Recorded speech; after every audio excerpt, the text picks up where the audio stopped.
Olá, seja muito bem-vindo, bem-vinda a mais um ABCD ESG. Hoje meu convidado é o Boni, fundador e CEO da Mind2. Seja muito bem-vindo. Olá, Lene, agradeço o convite. Quero mandar logo aqui um abraço para a audiência e agradecer a oportunidade de estar aqui para a gente aclarar e falar um pouquinho mais desses desafios que a gente tem no setor aéreo, bem como no setor nos demais modais, né?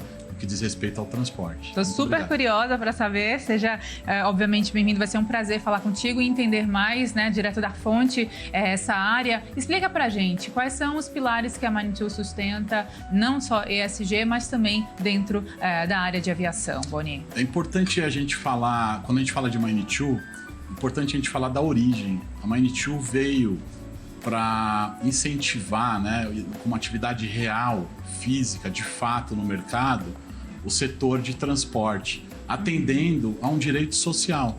Então, o artigo 6º da Constituição fala que todo cidadão tem o direito social ao transporte. E como é que você atende o transporte de forma não tradicional, daquilo que você já tem hoje no mercado, principalmente na aviação? A Mind desenvolveu uma tecnologia muito robusta, que tem inteligência em gestão de mobilidade. Além disso, ela constituiu uma estrutura jurídica inovadora, utilizando a ferramenta do terceiro setor, o que possibilita esse ecossistema, ativando aeronaves privadas para levar passageiros também associados à instituição aos seus destinos. E o terceiro pilar, não menos importante, é a questão dos pilotos. Há muita ociosidade de pilotos no mercado e a gente, com isso, consegue dar possibilidade e oportunidade para esses pilotos estarem sendo ativados no mercado e operando as nossas aeronaves. É interessante isso, porque eu não sei muito como funciona, se você puder compartilhar com a gente, passo a passo de um curso e de uma formação, né? De uma skill, de uma hard skill, nesse caso, né? Competência técnica, para essa profissão. Desde o custo, que não deve ser tão acessível assim, até mesmo as métricas, tudo que envolve esse aprendizado. Como é que funciona, Boni? Então, o piloto normalmente no mercado, ele entra jovem no aeroclube e aí ele vai fazer 35 horas para tirar uma carteira de piloto privado. Uma hora hoje, mais ou menos, no avião de asa fixa, né? Não numa aeronave de asa rotativa, ou seja, não helicóptero, ela vai variar de 700 a 1.200 reais. Você pode ver que o custo é elevado, fora a parte teórica. Esse piloto privado, ele só pode voar uma aeronave que não exerça atividade remunerada. Ou seja, uma aeronave dele, para ele ir de um lugar X a Y, por recreação, a transporte, ou uma aeronave de algum amigo. Se ele for usar a sua habilitação, para ele ter uma habilitação para voar uma aeronave de forma comercial, ou seja, para exercer atividade remunerada, ele tem que ser um piloto comercial. Isso vai adicionar mais 115 horas de cursos e treinamentos para ele poder estar habilitado a voar para um terceiro. E aí, normalmente, o mercado vai pedir esse piloto quando ele tiver 500 horas. Então, a formação é longa, você habilitado ainda não está preparado para o mercado, né? Fora isso, você tem o inglês, formações específicas em instrumentação, formações específicas em tipo de aeronave, e o investimento é muito alto. A Mind vem com uma proposta de mentorar esses pilotos e disponibilizar, subsidiando horas de voos para ele em voos que não estão levando passageiros ainda. Com isso, eu monto um padrão e a hora que ele estiver apto, nosso comandante-chefe de operações dá o aval, ele vira um Mind OPEX, ou seja, ele é um cara agora que pode voar para a Mind comercialmente e sendo remunerado por isso. Que bacana ver essa parte mais de perto, né? Como vocês desenvolvem, fomentam esse lado. Agora, falando também da sustentabilidade envolvida no negócio. Emissão, temos a questão dos combustíveis também. Qual é a visão e quais são as orientações que vocês estabelecem nesse sentido? Nós temos como premissa a Mind2 de olhar o ambiente como um todo, né? Então, existem riscos hoje no mercado e um deles, o maior, acho que deles, é o risco de inovação. Então, a gente tem hoje, por exemplo, 150 mil pilotos, voltando um pouquinho na questão dos pilotos, no Brasil, desses, próximo de 90 mil são pilotos privados, próximo de 40 são pilotos comerciais e só 17 mil estão em companhias aéreas. Política pública que deve apoiar o direito social ela deve pensar a curto, médio e longo prazo. Eu estou falando de sustentabilidade, porque sustentabilidade não é só meio ambiente, né? Não é só árvore e fauna e flora. Sim. Esse profissional está sendo agora, imagine você, capacitado a ter uma melhor performance ou atuar no mercado de forma mais assertiva, mas no mercado mundial as grandes companhias aéreas já estão comprando startups com veículos autônomos em fase de teste e de certificação em mercado americano, por exemplo. Sim. A minha pergunta, e a pergunta que a gente faz em exercícios internos com o time de board e com a diretoria da Mine, é assim, esse profissional está preparado para essa transição tecnológica? Né? O que eu posso fornecer a ele a mais do que simplesmente melhorar a capacidade técnica dele como piloto? Porque há de se chegar um momento em que não haverá pilotos. E aí isso é gradual, de que como isso vai acontecer no mercado. Eficiência no transporte aéreo, ele não está só ligado ao consumo de combustível e emissão de poluentes quando você fala em sustentabilidade. Está ligado à eficiência e melhoria, otimização de rotas, né? Está ligado ao entendimento onde estão os melhores fluxos e aí por diante. Daria para discorrer aqui muito em diversos pontos. A Mine tem hoje como visão, na parte principalmente de eficiência, o desenvolvimento da aviação regional. Essa aviação regional é um plano já em estudo muito antigo do governo federal e dos demais governos estaduais que aderiram e os órgãos que estão relacionados ao transporte.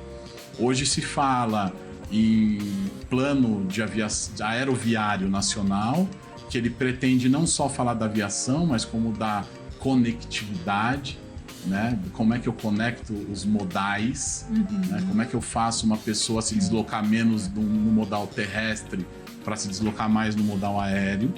E a gente tem vários entraves sendo discutidos, a Mine tem acompanhado tudo isso e provavelmente a gente seja uma das ferramentas que viabilize esse desenvolvimento da aviação regional. Muito interessante, porque quando você fala de tecnologia e desenvolvimento, olhamos muito para a inteligência artificial que está fazendo parte cada vez mais de qualquer setor em específico, exatamente, né, Boni? E então olhamos a profissão ligada ao setor aéreo como uma que precisa se repaginar ou precisa acompanhar de alguma maneira diferente para não ser substituída, como muitos temem, pela inteligência artificial? Sim.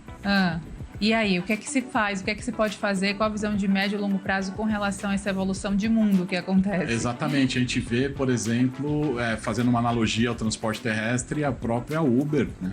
Sim. Hoje, eu não sei, são 5, 6 milhões de carros na rua e quer dizer 5, 6 milhões de motoristas dirigindo esses carros, né? No momento que a gente apertar um botão e o carro estiver aqui embaixo, sem motorista, para te levar daqui ao aeroporto de Congonhas, a um hotel, e de lá ele vai para um outro lugar, o que eu faço com esses 5 milhões de profissionais ou 6 milhões de profissionais? Essa visão tem que ser medida e acompanhada, e o cuidado sobre essa questão social é muito importante, porque o funcionário hoje de uma empresa ou o profissional autônomo de um outro mercado, ele precisa entender que ele precisa se capacitar para essa inovação, para essa transição tecnológica, mas as empresas têm grande responsabilidade nisso, em dar ferramentas para esse profissional, em fazer pesquisa para falar, olha um pouco para esse outro lado aqui, porque o mercado, a gente tem informação antes, né? O mercado está tendendo a ir para cá em 2 ou 3 anos, ou em 5 anos, ou em 10 anos. Então eu vejo que o ESG ele não consegue se descolar por causa disso. Né? Você faz melhorias sociais e o impacto é ambiental muitas vezes. Você faz melhorias em governança e o impacto é social. Então a gente precisa entender isso como um todo e ter ações efetivas. Extrair lá as premissas do direito social, vincular isso a políticas públicas e ter inteligência social mercadológica para a iniciativa privada apoiar também. Há uma questão muito importante no transporte, por exemplo, é que a gente tem as companhias aéreas atuando em poucos aeroportos no país com muitos voos. Sim. O interesse, obviamente, é onde tem a maior concentração de demanda. Sim. O deslocamento de carro, ele vem por conta de quem está indo até esse local e ele vai pegar um avião para se deslocar lá. Agora, quantos carros vêm até aqui? Quanto eles emitem de carbono, né? Qual é esse fluxo todo? Por que não fazer, otimizar isso e colocar uma aviação daqui para cá? Além disso, é importante saber que o direito social é um dever do governo. Tem o dever de fornecer o transporte. Mas, quando ele não consegue abranger a todos, ele abre para organizações sociais, que é o nosso caso. E aí, se você é uma organização social, você passa a ser isento e imune de impostos, porque você está fazendo um serviço complementar ao do governo. E a iniciativa privada pode renunciar ao seu favor. Há pouco eu estava falando com a Clarice sobre a diversas possibilidades, mas imagine o cenário onde há uma cidade turística e há vários hotéis, né? E eu consigo ter voos frequentes para essa cidade. Essa cidade pode fazer renúncia fiscal em favor dessa organização social e essa organização social subsidiar o transporte dos passageiros que vão consumir nos próprios hotéis. Olha. Então, a inteligência social é muito maior do que tudo isso. Nós utilizamos aqui no Brasil muito pouco a ferramenta terceiro setor, só 3,5% do PIB. Estamos à frente de 2 países apenas, não vou nem comentar o nome, mas países desenvolvidos usam de 35% a 40% a ferramenta. Olha a diferença, né? E por isso que são desenvolvidos. Né? Não, esse olhar do ESG, esse é um ciclo realmente virtuoso para as partes que participam, para as métricas também inseridas, é muito necessário de ser visto e de ser valorizado, porque é um impacto em cadeia mesmo, né? Um impacto positivo. Exatamente. Essa questão do turismo que você fala, e a gente fala também muito do turismo de proximidade, que a pandemia trouxe um holofote ligado para esse cenário, mas a gente ainda tem os entraves, né? De tipo, deslocamento, como fazer e tal, como também você falou. E aí falamos da aviação regional. Sim. Como é que a gente olha o tamanho, a dimensão do Brasil, que é continental, também para uso desse tipo de aviação, de acordo com as diferenças regionais que são apresentadas também, Boni? Então, a gente pode exemplificar isso. O plano de aviação do Aeroviário Nacional, ele mapeou tudo isso. Então, hoje a gente tem informação dos quase 4.000 aeródromos que tem, quais são as demandas, de onde vêm as pessoas, como elas vêm, né? E a gente também confronta isso com um cenário situacional, né? Onde hoje é atendido por aviação comercial e onde é atendido por táxi aéreo. Como é que a gente consegue juntar tudo isso aí e ativar? Então, vamos dar um exemplo prático. Estado de Santa Catarina.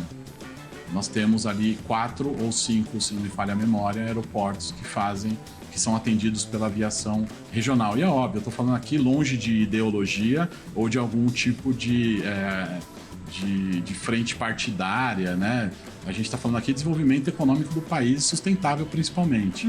Mas você tem Florianópolis, você tem Joinville, você tem Navegantes, você tem ali perto de Criciúma e você tem Chapecó. Com exceção de Florianópolis, os 4 ou 5 aqui, eles só fazem voos para São Paulo, estado, e um faz voo para Minas Gerais. E Florianópolis tem uma malha maior. Agora, Florianópolis está no litoral, Chapecó está no meio, e São Miguel do Oeste está na tríplice fronteira ali, quase Paraguai e Argentina. Né? A distância aqui de São Miguel para Florianópolis deve ser em torno de 1.000 quilômetros. De carro é inviável, como daqui na Bahia, né? Quase. A pessoa que mora ali nessa região, que tem lá 30, 40, 100 cidades, 100 municípios, e tem que ir, por exemplo, para Porto Alegre, ou ele vai de carro até Florianópolis e pega um voo para Porto Alegre, ou ele vai de carro a Porto Alegre, ou ele vai de carro a Chapecó, pega um voo para Florianópolis e outro para Porto Alegre. Você vê a rota, né? Exatamente. Então, o que se mede hoje? Quantas pessoas tem aqui? E quantas pessoas daqui vão para cá direto? É possível se medir hoje. Porque eu não tenho uma operação aérea daqui para cá com frequência X ou Y. Ah, sim. Né? Qual que é a grande questão? As companhias necessitam de infraestrutura muito grande. Porque para você ter uma operação de um Airbus 320 ou de um Boeing, você tem que ter uma pista específica para isso. Você tem que ter um serviço de solo específico para isso e tudo mais. A possibilidade que a gente enxerga hoje no mercado é a abertura da aviação regional para aeronaves privadas exercerem atividade remunerada. Aí eu pego as 13.000 aeronaves que estão ali na gaveta e falo, agora vocês podem voar também. E a gente abre o mercado. Então, veja, de 13 mil, 14 mil quase, 7 mil estão com documentos vencidos, como se fosse carro. Sim. Não pode rodar. E aí, carro é uma coisa, você para numa blitz, avião é o risco de você ter um acidente ou um incidente. Né? Então não pode rodar por lei. Por que não pode rodar? Porque o custo operacional, o custo fixo desse equipamento, para uma pessoa que usa para recreação é muito alto. Mas se eu ativo essa economia, esse dono de aeronave agora ele pode... Eu já vou para Florianópolis, então eu vou com mais 3 e cobro. Hoje isso não é legalizado no Brasil. Né? Assim como no Brasil antigamente o táxi só podia fazer transporte público cobrado, né? Sim. Olha, que interessante saber essa dinâmica até aqui, né? E vamos torcer para que realmente esse olhar seja transformado numa realidade cada vez mais presente para fomentar a economia, esse tipo de transporte e tudo mais. Exatamente. Olha, vou falar em voar, a gente vai voando para um rápido intervalo agora, mas bom. te convido a continuar por aqui. Na volta o Boni explica tudo isso e muito mais. A gente já falou do S, do social, falamos também um pouco da sustentabilidade e governança, né? É já no ABCD ESG.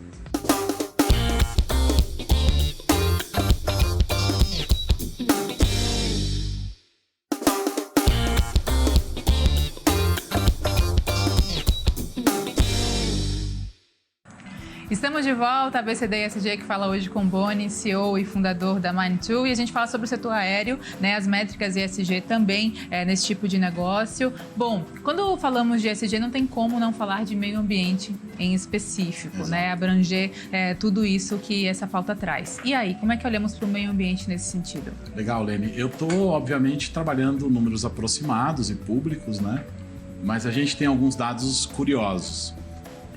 O Brasil, como eu te disse, na aviação ele tem 3 tipos tirando a militar, né, olhando para a aviação civil, aviação geral, ele tem lá os aviões que são operados pelas companhias, ele tem os táxis aéreos e ele tem as aeronaves privadas.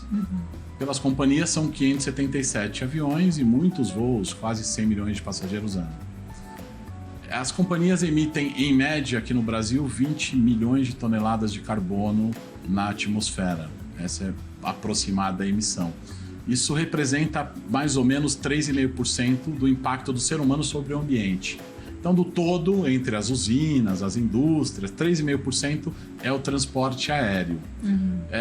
Os relatórios de sustentabilidade dessas companhias, eles apresentam medidas de neutralização ou de compensação de diversas frentes, e eles vêm se esforçando muito para minimizar isso, né? Porém, a gente não mede nem os demais tipos de operação.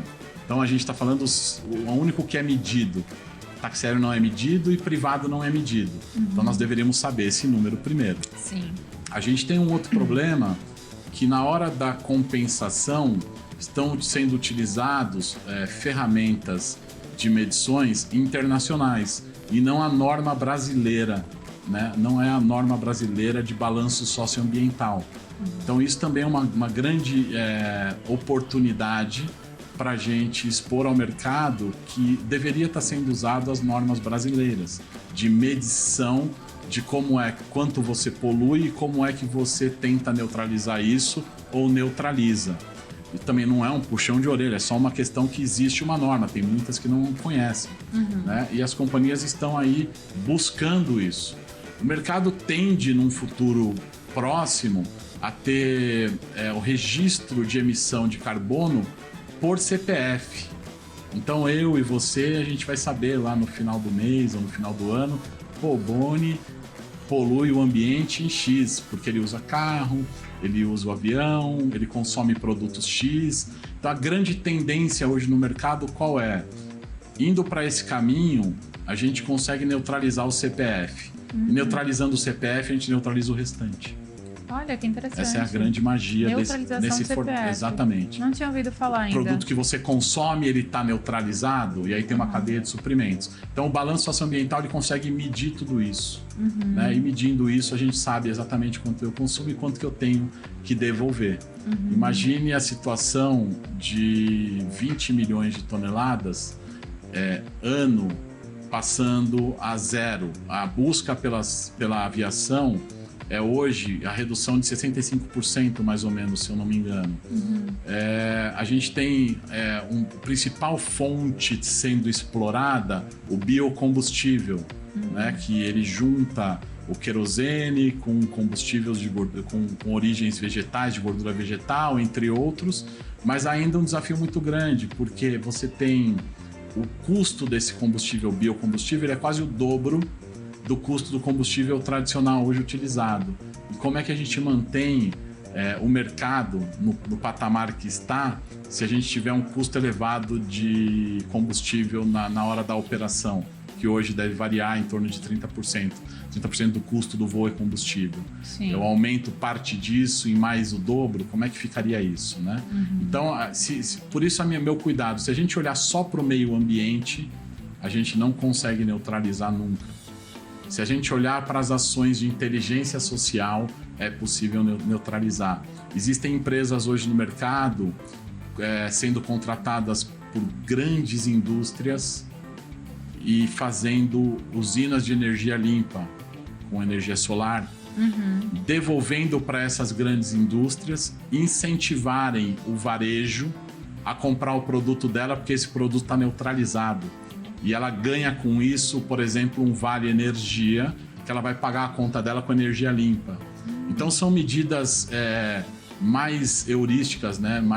De forma mais macro, que é possível fazer se a gente tiver inteligência social. Eu acho que é mais fácil a gente chegar lá olhando como um conjunto de atividades. E não só esse é o meu mercado, eu me protejo assim, eu faço bem, cuidei da minha casinha, né? Sim, claro, inteligência social e também com esse viés de tipo benefício tanto para quem faz, tanto para quem recebe, e, enfim, essa troca positiva, né? Exatamente. O mercado internacional hoje já não consome diversos produtos daqui do Brasil na importação e exportação, que não tenham, por exemplo, um selo de sustentabilidade, ou que a gente usa comum, como a Mine tem, que é um atestado de responsabilidade socioambiental. Ai, que bacana. Vem cá, olhando para a questão governança, também colaboradores que fazem parte do time de vocês, qual a importância e qual o propósito que vocês, né, têm e trazem aquelas pessoas que estão conectadas? Bom, nós temos um ecossistema muito interessante. Hoje a gente tem uma estrutura na Mine de aproximadamente 20 colaboradores lá em específico, dentro do hangar. Esses colaboradores são selecionados no mercado, né, e passam por treinamento interno para a gente conseguir colocar um padrão operacional de excelência. A gente tem uma estrutura de governança num dos melhores práticas do mercado. Então, como eu te disse, acho que a gente falou um pouco antes, né? Eu tenho um conselho de administração robusto, com reuniões ordinárias e extraordinárias. A própria ferramenta do terceiro setor me exige isso, né? Isso é uma questão legal, eu não poderia fazer diferente. Eu tenho um conselho fiscal que também fiscaliza essas contas anualmente. A gente não tem conflito de interesse aqui entre essas partes. E a gente tem uma ação de diversidade muito grande dentro da instituição. Né? A gente acompanha todos os programas anuais, né? Todos aqueles programas e campanhas anuais, e a conscientização sobre a diversidade ela é implementada na prática. Então a gente tem mulheres na gestão, né? A gente tem pessoas com deficiência, a gente tem pessoas das diversas formas instituídas dentro do nosso quadro. Existe não só isso, como a gente faz alguns eventos também incentivando isso, eventos online dentro do time, da unidade da Mine com as demais unidades do grupo, né? Assistente social próprio. A gente tem assistente social dentro do hangar Mine 2 hoje, com capacitação de pessoas num anexo fora, mas um assistente está trabalhando lá dentro. Ele consegue enxergar todo esse ambiente. Boni, a gente está no minuto final já do programa, passou muito rápido o nosso papo. Queria te agradecer mais uma vez, mas antes, sua mensagem final, quem sabe uma dica profissional, fica à vontade com o seu tempo. Tá bom, agradeço mais uma vez a oportunidade. Não é sempre que a gente tem esse tipo de oportunidade. Eu queria deixar um recado à audiência para caso alguém pretenda e tenha intenção de participar do nosso movimento, né, de ser um Mine 2 também, ou ser um proprietário, um piloto, um viajante. Nós estamos nas redes sociais, a gente pode falar mais sobre isso. Se você procurar MyIn2, você vai achar a gente no site, no Instagram e aí por diante. Um grande abraço e aguardo as próximas. Obrigada, boa sorte sempre e sucesso no negócio de vocês. Eu é que agradeço. E para você também que nos acompanha, muito obrigada por sua companhia e audiência. Lembro sempre que o programa também fica disponível no YouTube do canal Empreender. Até o próximo ABCD ESG.